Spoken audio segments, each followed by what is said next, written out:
Hi there, folks. I'm Pete Smith. Welcome to the First Church of Mars. In the background, we have SpaceX. Boca Chica Beach back there, guys. That's right. You've got the SpaceX production site over here, and you've got the SpaceX launch pad over this way. We're going to Mars, guys. That's why I call this the First Church of Mars. But I'd like to talk about a few things in relationship to that. And one of them is the Gospel of Thomas. You know, I've been into the Gospel of Thomas lately, reading it and talking about the logians, which is what they call the sayings of Jesus. We're going to go to Gospel of Thomas, Logian 13 today, guys.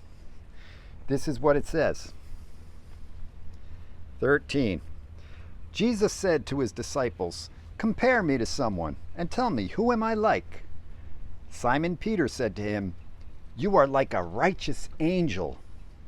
Matthew said to him, "You are like a wise philosopher." Thomas said to him, "Master, my mouth is wholly incapable of saying whom you are like." Jesus said, "I am not your master. Because you have drunk, you have become intoxicated from the bubbling spring which I have measured out."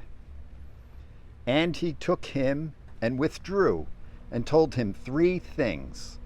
When Thomas returned to his companions, they asked him, "What did Jesus say to you?" Thomas said to them, "If I tell you one of the things which he told me, you will pick up stones and throw them at me. A fire will come out of the stones and burn you up." Isn't that something, guys?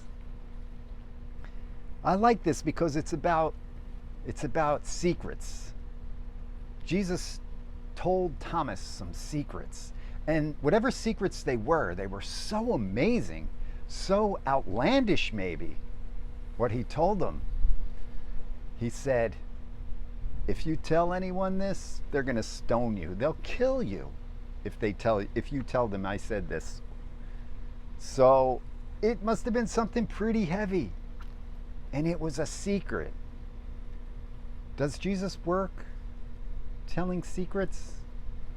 I think as you become closer to Jesus, you do learn secrets.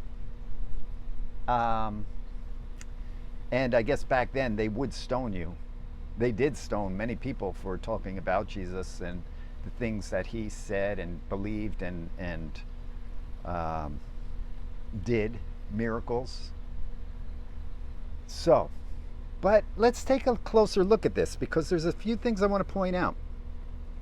I'm not going to really give you answers because I'm not a theologian, but I'll tell you what it means to me. Jesus says to them, like, "Who do you think I am?" Like, who do you think I am? And Peter says, "An angel." So Peter sees him as an angel and as a spirit, come down from the sky.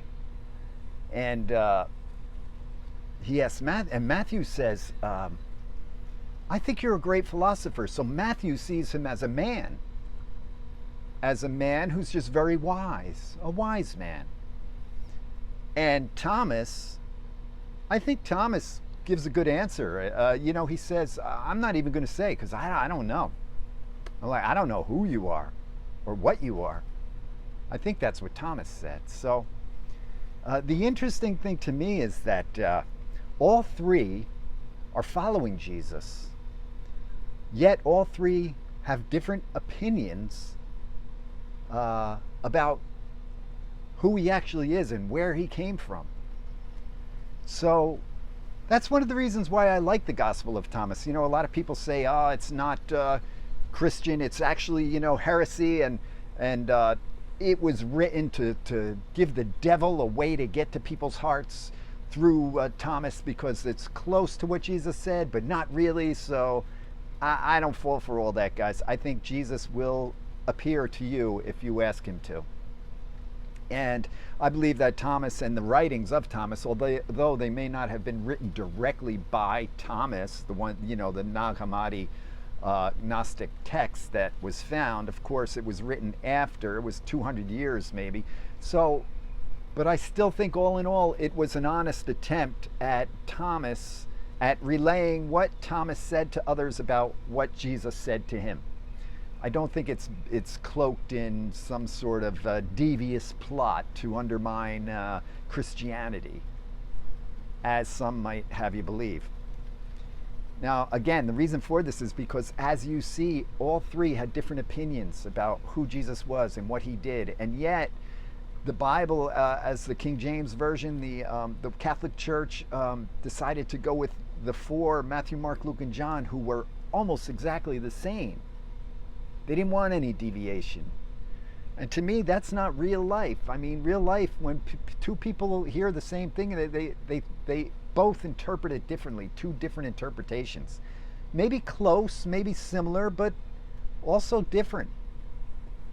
And Jesus can reach people in different ways. That's my belief. And that if you're in your heart, you're honest and clear about that you do wish to know Jesus, he will appear at your level, on your level, in a way that's right for you. It may not be right for the other guy, but you'll both get to the same place eventually. So, and one of the things that also strikes me about this whole thing and about Christianity in general is this idea of food. It seems so much of the New Testament and what Jesus said and what he did and what the apostles said that he said relies on food, is based around food. Isn't that strange? Like, for example, this is my body, which will be given up for you. It's about food and drink. This is my blood. And he gives them all the glass, here, drink some of this. And I often wonder what, there's all kinds of metaphors. Oh, he was saying it's his body because it's the body of the church. But what if there really was something in the drink? What if there really was something in the drink that he gave them at the Last Supper, or in the food? Something genetically, something seeded, something from outer space, from another world, that they ingest. And I mean literally. I know you probably think I'm crazy, but what if? Because it's always about, a lot of it's about food. Like, even here, at the wedding, right? Jesus turned the water into wine. Why? Like, it was a miracle. But what was in that wine? How did he do it? And you say, well, it was a miracle. It was from God. Yeah, it was. But isn't it interesting that he did that? And the fish, the loaves and the fish, How did he make so much fish that it just kept coming? It just kept feeding the people. There was like 5 fish, and then he feeds thousands of people with it. Like, what are these miracles based in? I mean, they're miracles, but in today's world, a lot of the stuff that they saw back then, in today's world, we'd say, well, I could probably do that, like scientifically, like, things appear, like holograms, they appear, and we're like, oh, wow, that's pretty cool. But back then, it would have been like, if you had a cell phone, or you did, you did something with a computer, you would be like, if you flew, if you had an airplane or a spaceship or a rocket, you would be like, oh my gosh, it's God, Now, I'm not saying that's what happened, that Jesus is a spaceman, but I guess anything's possible. And I don't know if it really matters. But anyway, Jesus actually says, you're drunk on something that I have given you. What did he give them? People say, oh, he gave them the words. He gave them the word, the word of God. He gave them, that's what he gave them. But what if he really did give them, why does he say you're drunk on drinking the bubbling potion that I gave you? Well, I don't want to misquote it so much. That's not what he said, but let me read it again. Jesus said, I am not your master. That's interesting. I am not your master. Who is? If Jesus isn't, who is? God? Yourself, maybe? Your own will? Your free will that God gave you? Because you have drunk You have become intoxicated from the bubbling spring which I have measured out. Did he give Thomas magic mushrooms? I don't know. Did he give him a drink? Or are they just being is he being metaphorical? The drink that I have measured out. I have given you a taste of what it means, of who God is. I've given you a taste of the Holy Spirit. I have given you a taste of Jesus, the Son of God. I have given you a taste. I have showed you a little. I have measured some out for you.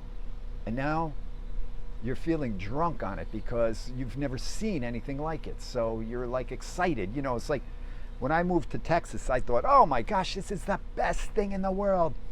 And it is. It's a beautiful place. I really do love Texas. But when we move, when we find something new, we always have that honeymoon period, you know, where everything is great. Wow, this is like so perfect. And it could last, you know, a couple weeks, a couple months, maybe even a couple years. But let's say, you know, it lasts a couple months, and then all of a sudden reality hits. You know, you come back down and you realize, hey, everything isn't just peaches and cream here. Everything isn't just balloons and happy, you know, animal faces and things like that. It's just reality. And you've got your tough times and your good and your bad. You know, you got your rainy days and you got your cloudy days and you got your hurricanes that come through and the storms, and then you got your sunny days, and you know, it's life. You know, so Jesus is kind of saying to me, he's saying that you know, I'm going to be gone. He's saying, you know, I'm going to be, you know, crucified basically, and I'm going to be rise again and be up there with the Father, but you're going to be left without me. So, you know, just remember that. Like right now, you're like totally into it, but when the days get tough and there's not anyone there to push you, and you know, physically, I'm saying he can contact us in other ways, but he says. So he said that, and then of course Thomas says, if I tell you one of the things which he told me, you will pick up stones and throw them at me. You know, a lot of people got stoned back in that day. I was talking the other day about James the Just. He got stoned. He got killed, man. And a lot of the apostles and people that preached Christianity in the beginning got killed. They got murdered. They got martyred. They were stoned to death. So that's a real thing. So, but why does Thomas say that to the other apostles? Like, if I told you, like, I can't tell you. Like, I can't even tell, you know. So to me, Thomas is just saying, man, he told me something so wild that if I told you, you wouldn't believe it. You wouldn't believe what he told me. And why did he confide in Thomas, you know? Thomas the doubter. Thomas the doubter. I don't know, maybe Thomas needed a little extra, you know, hey, here's a little secret, kid, you know. And he says, a fire will come out of the stones and burn you up. So if Thomas tells his friends, the other apostles, they'll get stoned and a fire will, they'll stone Thomas and a fire will come out and burn them up. So there'll be a martyrdom. There'll be a martyr. Thomas would be martyred. He would be stoned. And then from those stones, those who stoned him would be burned up. If I tell you one of the things which he told me, you will pick up some stones and throw them at me. A fire will come out of the stones and burn you up. Well, it doesn't say he will be killed. It just says they'll throw stones at him. But yeah, it's very, very interesting. And he also, it's if you look at different versions of this, some of the versions say, if I tell you one of the things, and one of them says, if I tell you one of the words, like Jesus told him. Some say it says, translation is 3 words. Jesus told Thomas 3 words. Did he tell him 3 specific words, like this, and this? And those words were like so amazing. Or did he tell him 3 words, sentences, like as in sentences, word? Like he told me one sentence, he told me another sentence, another sentence. And others say sayings. He told me 3 sayings, and if I tell you one of the sayings or one of the words or one of the things, this one interprets it things. And guys, just so you know, I'm using the translation by Thomas O. Lambden from Marquette University. That's enough for me today, guys. Sorry this is such a long video. I got to make more videos a little more often so I don't talk so much. Anyway, I'm here in Port Isabel, Texas. Behind me is SpaceX. You can see it over that way, the production, the launch pad, and over that way, the production site. And we're going to Mars, guys. We're going to Mars. God bless you. Until next time. Oh, guys, I just wanted to mention one other thing. If you don't mind, could you subscribe to the channel? I need some subscribers, guys, and I need more people to watch the video. So if you like it, if you made it through to the video to this far, then go ahead and subscribe. It's not saying anything about you except that you enjoyed the video, and I would really appreciate it. And maybe share it with somebody else and give it a like. All right, thanks a lot. I'm Pete Smith. So long. PQ is something.